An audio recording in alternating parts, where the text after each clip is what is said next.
আজ বেশ রোদ উঠেছে, তাই চা পাতাগুলো একটু রোদে শুকোতে দিলাম। যখন রোদ ওঠে এইভাবে শুকিয়ে নিয়ে প্যাকেট করে রেখে দিই, তাহলে গাছ লাগানোর সময় খুব সুবিধে হয়। দেখুন, আজ আমার আরেকটা জবা গাছে জবা ফুল ফুটেছে। এই ফুলটা কিন্তু আরও বড় হবে। এখন অনেক সকাল, একটু বেলা হবে যখন ফুলের সাইজটা অনেকটা বড় হয়ে যাবে। ফুলটা কিন্তু দেখতে বেশ ভালো লাগে। আমার বেগুন গাছে দেখুন আবারও নতুন বেগুন হয়েছে। খুব ছোট্ট বেগুনটা, দেখতেও কিন্তু ভীষণ ভালো লাগছে। আরও কয়েকটা বেগুন হয়েছে, সেগুলো আবার কখনো দেখাবো। লেবুটাও দেখুন একটু একটু করে বড় হচ্ছে। রোজ ছাদে এসে এই সবজিগুলো একটু একটু করে বড় হয়, আর এটা দেখতে আমার ভীষণ ভালো লাগে, আর সেটাই আমি ক্যামেরাবন্দি করে আপনাদেরকেও দেখাই। এখানে দেখুন আবারও গাছে ঝিঙে হয়েছে।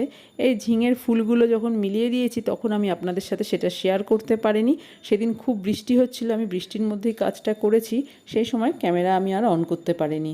দুটো ঝিঙে একই দিনে হয়েছিল। এই লাউটা আজকে কেটে নেব। লাউয়ের নিচের দিকটা দেখুন একটু কালো হয়ে গেছে, জানি না লাউটা ভালো আছে কি না।